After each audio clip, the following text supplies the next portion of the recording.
Hey there. What'd you think? I spent 4 hours on that clip. Lasted like 30 seconds. But, it's the first thing you're gonna see when you click on my videos, so I figure it's worth it.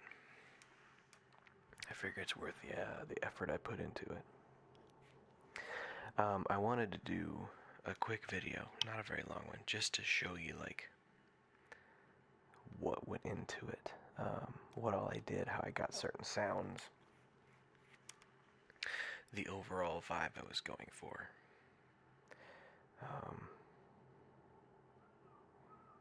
So here you go. This is me explaining all that stuff. Let me switch angles real quick. Okay. So this is the whole project right here. Quick layout of the tracks.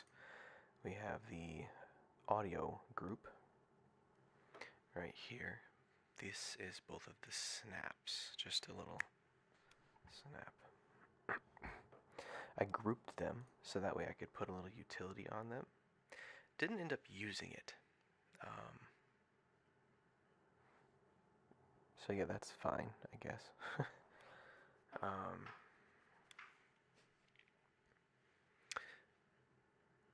But yeah, it was just so that way I could like control everything at once. If I wanted to, I thought about doing like different compression things and different like reverb whatnots. Didn't end up needing it. Instead, just did all the processing after the fact. So let's collapse that so you can see now, right there, that little tiny squirt right there is all the recorded audio in the entire project, all the like acoustic audio recorded in the entire project. Next up, we have our effects chain right here. So this is the audio. Let's see. It didn't record the audio. Rather, what it did was it resampled the acoustic, the snaps, and then it processed it and sent it out to this channel. So, bear with me.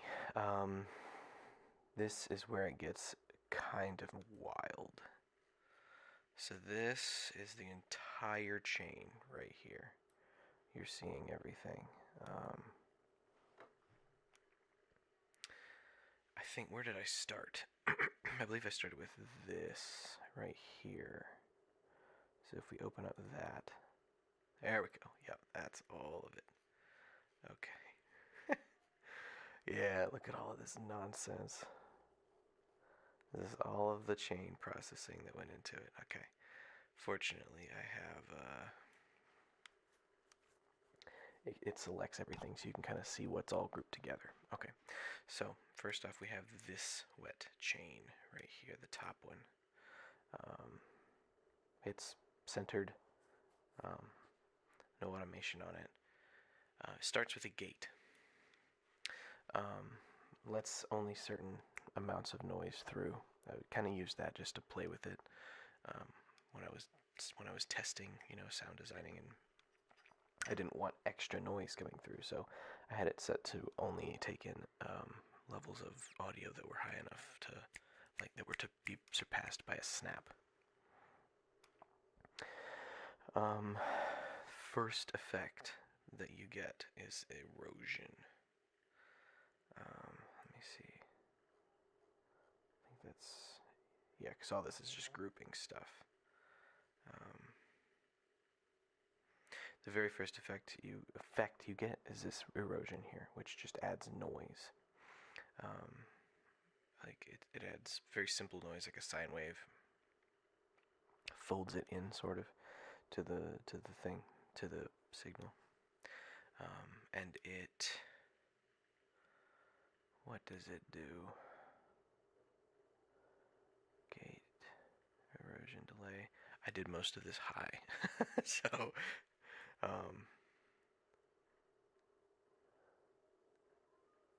it might take a minute for it to come back to me, but yeah, basically it adds noise, and then I ran that through.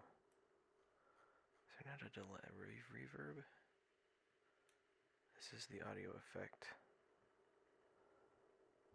Reverb. What's this one? Yeah, okay. We'll start with the other one. It's a big, complicated mess. So yeah, gate erosion to add some noise, the delay with the ping pong turned on, and the time right down here you can see is at 100%. So the time between echoes changes, and it warps the audio, changes the pitch of it, and all that kind of stuff. So it takes the snap, adds noise, and kind of tweaks it and makes it more interesting, more less recognizable as a snap, but still pleasant in terms of texture. Then we go to this plugin right here, which I don't think it'll show. No, it did not. Wait, maybe it will. What if I move it over? Nope. That's okay.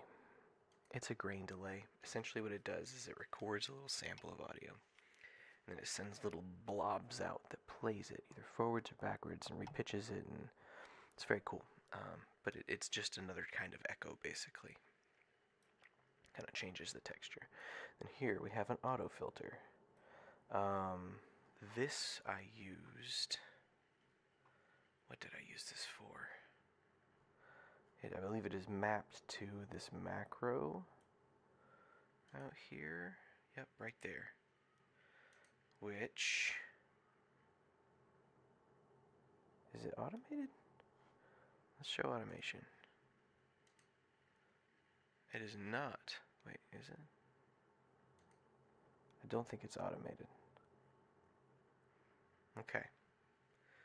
Good to know. Oh, because this one is mapped too, which is mapped to here. So yeah, it opens up. So all of this stuff you see here, the erosion, the delay, this other second delay,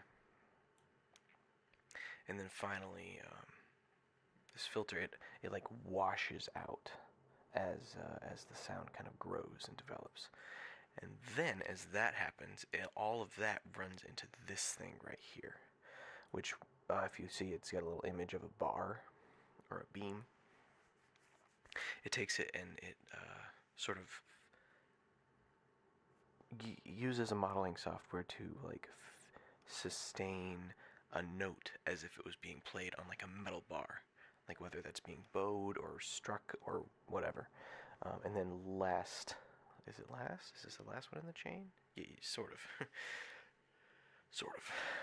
Is another ping pong delay. So that way this, the dings and bongs will be echoed kind of back and forth. Is what this delay is. And you can see the filter kind of takes out all the low frequencies and leaves just the high, crispy ones, you know. And then a very, let's see, what else? Let me see. Okay. So we've got, that's that chain that's processing the audio signal. There is a second audio signal over here, which is basically the same if you look, auto filter delay. The only difference is in this one, it does not have that bong, bing bong beam sound coming through.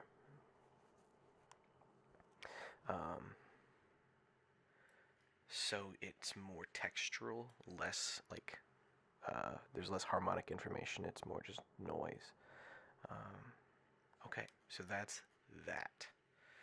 We will close that rag, or rather we will do this and close up all the individual effects. So that's that whole thing. What this is, it's just like basically it is like an echo that has two different textures. Is what all of that comes together to create. And it is automated to open up. You can see that's what this line right here is it opens up. And then, let's see. Okay, yeah. If we look at this chain, this effects chain right here, we have the audio effect, which is both of those, that delay thing, as well as a mostly dry, except for a little bit of erosion and reverb in terms of the actual effects being applied. I'll explain the other two later.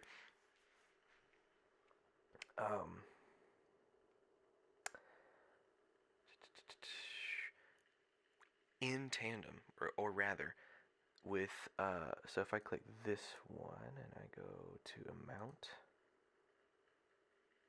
right, is that what I'm looking at? Macro 2, chain volume. There we go. Okay. So that's just set there. Yeah. So this top one here, this reverb dry, it controls how much of the initial like snap and then the reverb that you hear at the very beginning that you hear. It's set to a constant amount, just so that way it's not too loud. I was thinking about automating it to where it would cut down, but that's what instead this filter does.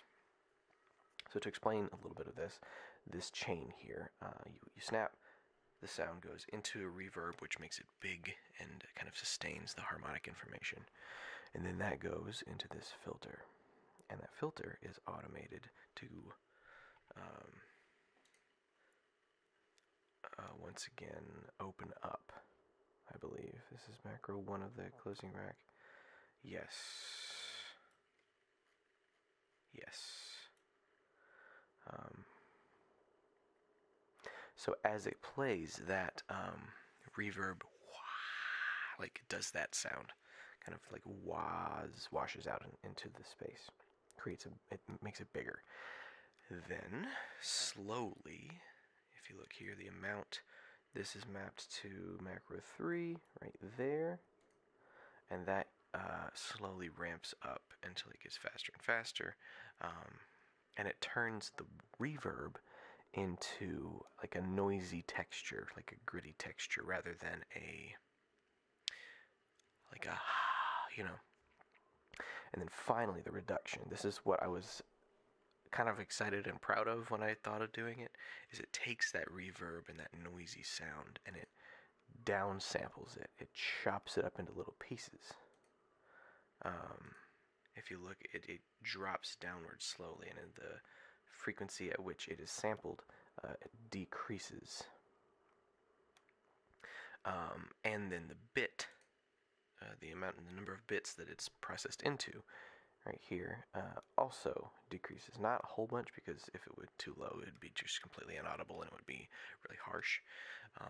But what it ends up doing, it creates this effect of, it turns from like an immersive space, an immersive spatial sound, and downsamples it until you realize that the sound is actually just like little pieces that are all being played in sequence. And it takes those pieces and makes them smaller and smaller and smaller. That was the effect I was going for with that. So that, I believe, is the whole thing. Oh, this one here, the delay, the echo that I talked about earlier, goes through the same thing. It triggers later in the sample, in the audio.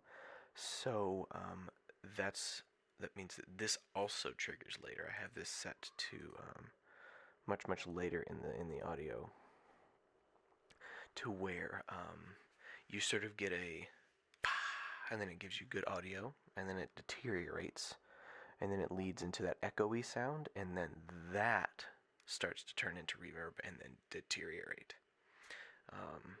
So it's sort of a multi-layered, like, establish a space, break it apart, establish a space, break it apart. And it's the effect I was going for was like it's kind of an evolving texture. So yeah, that is all of that. Finally, we have this dry, which is literally just dry audio. It's just the snap. This is where our everything kind of washes inward. So this right here, this is all of that stuff that I just described. The reverb, the delay, the echo, like everything that kind of grows and evolves and then deteriorates is in this one chain right here, as opposed to one that is nothing. It has no processing.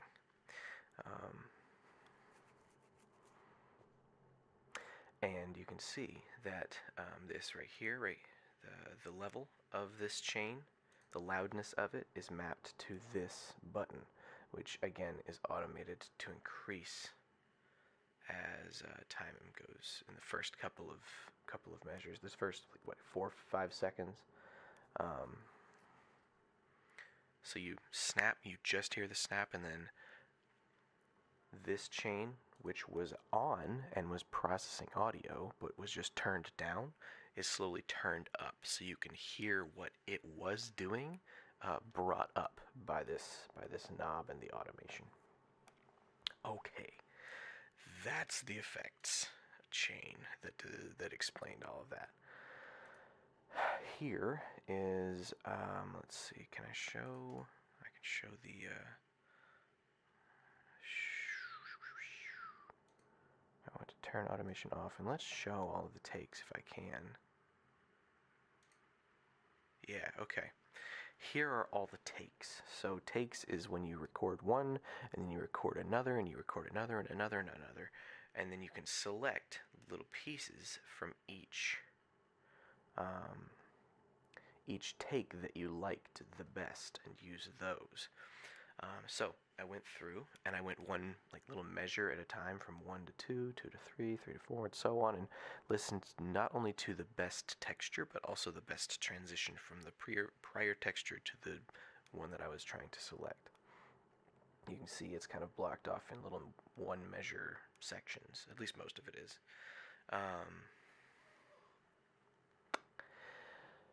So that was my process for this. If you look,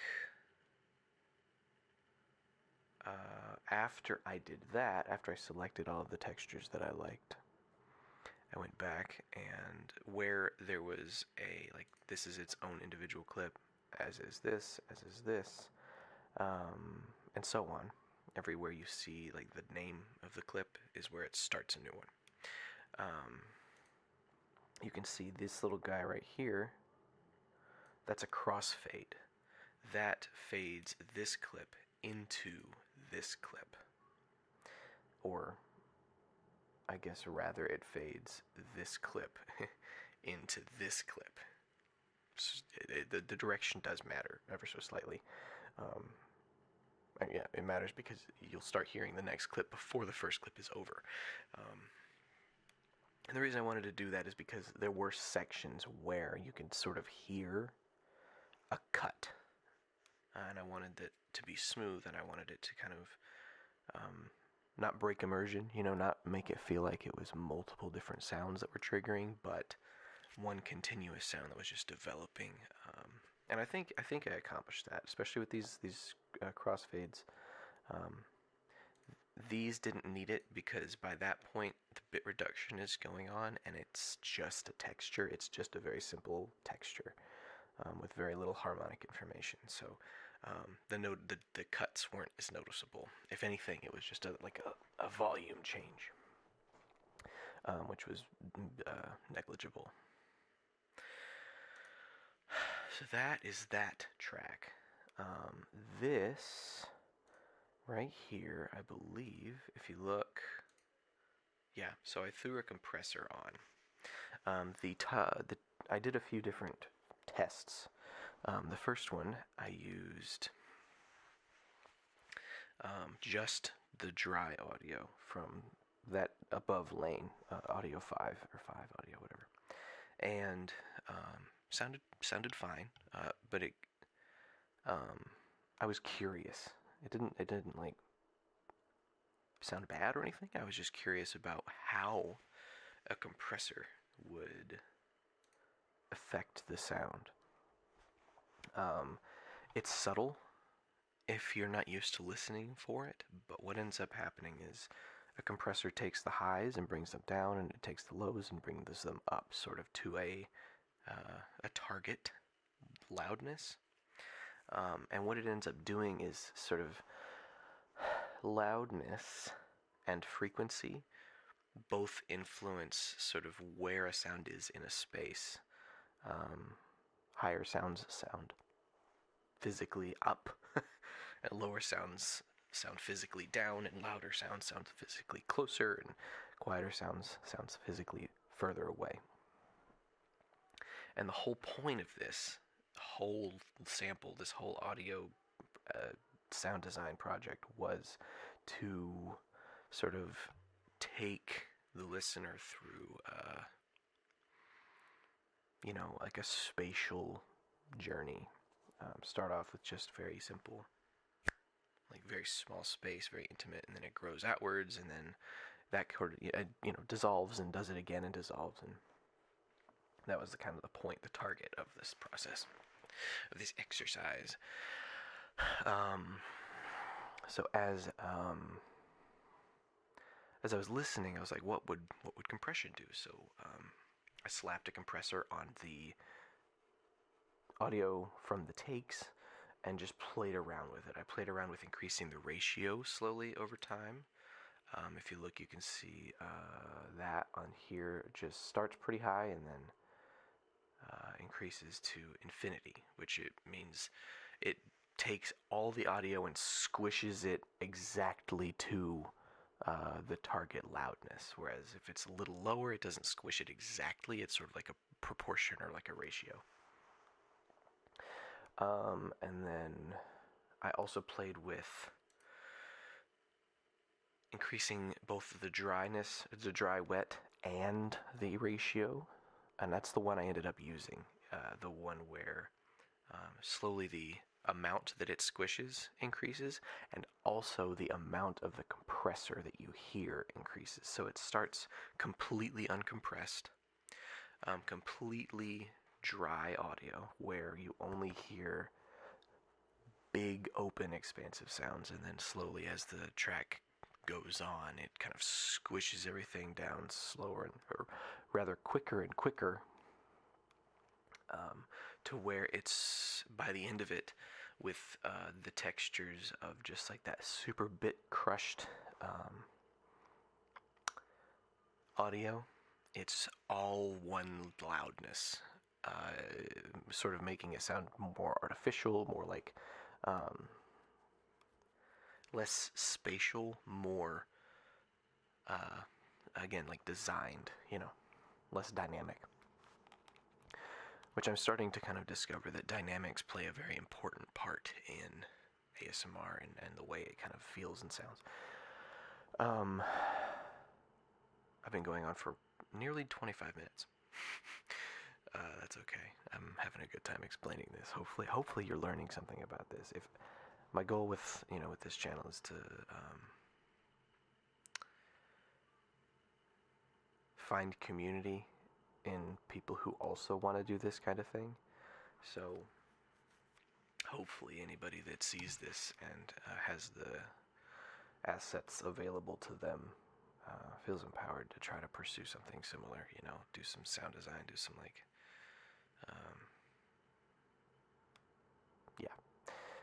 try to engage with this. Maybe I'll have somebody to talk to about all of it. But that's basically the whole thing. The video part of it, I'm honestly not experienced enough in video to explain my process. I just had an idea of show it above I guess quickly I can explain. Just that little clip of me snapping my fingers, I had the light up there set to like a blue, so that everything behind me was like washed in blue. And I had that monitor right there set to a yellow, and that's what was kind of lighting up my fingers as I held them over the camera, and I just used this camera to my phone to take the video. My goal soon is to get a better camera, get something that one handles the dark better, but also just better resolution. You know, I feel like a big part of ASMR content, especially the ones I feel like I see that kind of grow and have an audience, is good video quality, and I would like to strive for that. This has gotten the job done just fine, and just as has the phone camera, but ideally it would be nice, you know, to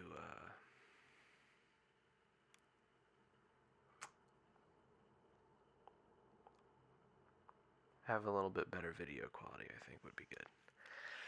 So I think that's everything with this. I don't think there's is there anything on the master chain? No, I didn't use any of the sends. I don't think. No, I didn't use any clips or anything in like the, what is it called? I forget. Session view as to arrangement view. So yeah.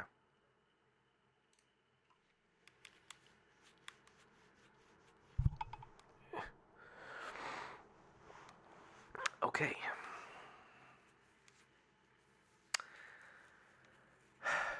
So tell me what you think. I really liked it.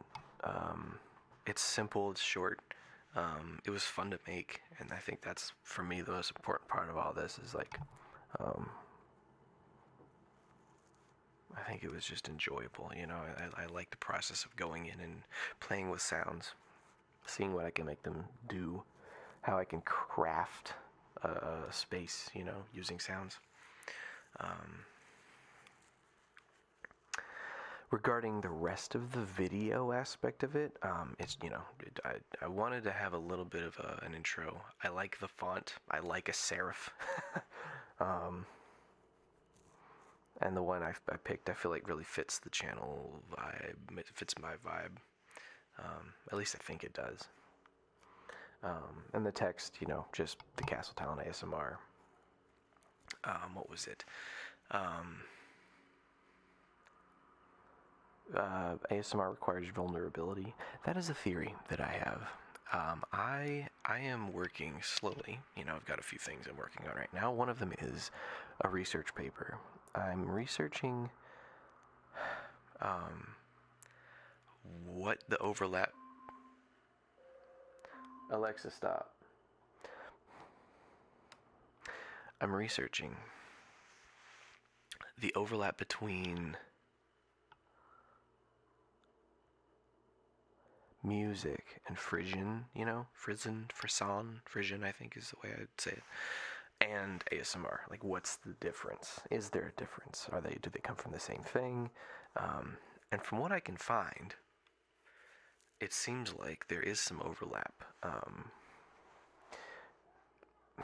It's not a super well studied phenomenon, but the common denominators that I have found, or at least the common pieces of psychological information that I have found, is that in terms of like personality traits, openness is a big factor in whether or not you experience ASMR.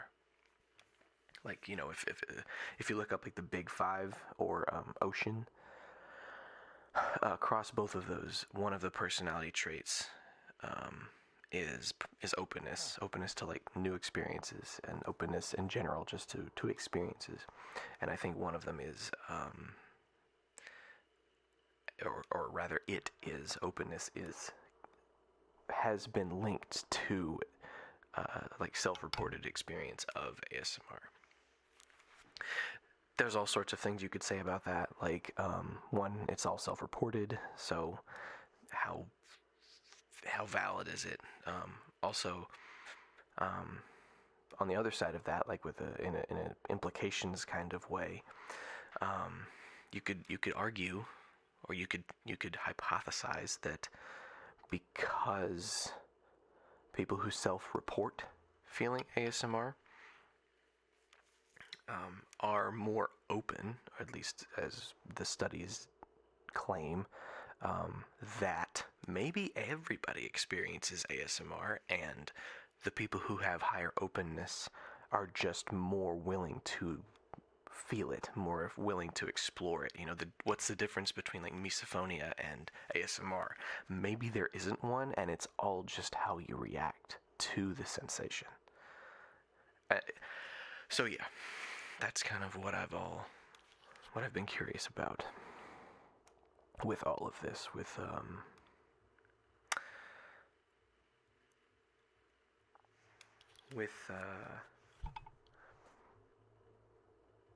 learning, the way these sounds work, and how they make people feel. Maybe that could explain why you can't trigger yourself with ASMR, or why certain types of ASMR work better for certain people, or it's just like, what are you most open to? Why, for example, I feel like demographically, like, most ASMR content creators are female, right? Or women. I, I swear I don't want to sound like an incel. Um, most ASMR creators are women, and I feel like that's because societally, like, we trust women and soft people and feminine people with our vulnerability a bit more. I feel like it's maybe harder to let your guard down with a male creator, with a creator who's a man, or masculine, or more intense. I've certainly felt that. I've certainly felt aspects of that. Anyway, this has become a ramble. This has become a rant. Let me know what you thought of the intro. Let me know what you think of the video. Let me know what you think of the text that I put. Oh, I guess I should finish with the last little piece of text. This audio is safe. I just wanted to put that because I want to establish, like, hey, I put work into this to make sure that it's good audio and it's not going to hurt you, or startle you or anything like that. So it's okay to let your guard down with this stuff. That way you can kind of let go and submit to the experience. So anyway, let me know what you think. Let me know what you think of the intro. Let me know what you think of my ideas around the research paper and the overlap between, like, Frisian and ASMR music and ASMR. What's texturally, in terms of arrangement, how they might be similar. I don't know. If you have resources, I would love to see them. If you have, like, knowledge of journals, scholarly articles, things like that go into this stuff, I would love to see it. Let's crowdsource better ASMR. Okay, that's all I got. Hopefully one day, and by hopefully I mean I'm going to one day make an outro. Oh, last thing. I have a couple of patrons on Patreon. Two. One is my friend. The other was organic and came from the wild. So if you're watching, hello, and thank you. Let me see if I can, hold on. I need to mention them by name because that's what I committed to on Patreon. cut this and then I'll let you know when I get back.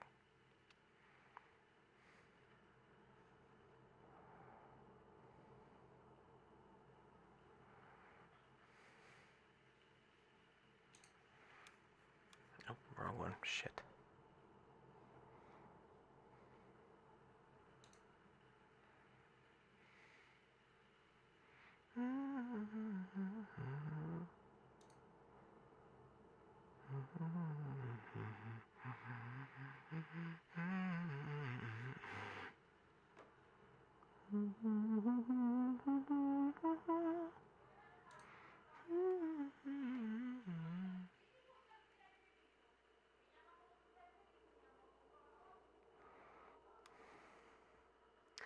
Name.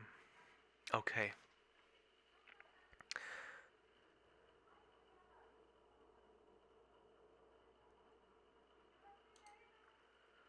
Thanks to. Thank you so dearly. Genuinely thank you for Newt, my first patron, and Bones for Bones, my first in the wild patron. Your support means your support means a lot. It's very, very cool to know that people think that this is a worthwhile endeavor. So, yeah, head over there if that's something you feel like you're in a position to do, and I'd really appreciate further support. It would make creating stuff a lot more approachable. When I know that there are people watching who care, and when I have some help, I would love to be able to do this full time one day, So, yeah. Thanks again for watching. You can look forward to seeing this intro in videos for the foreseeable future. Okay, I love you, and I'll see you in the next one. Bye.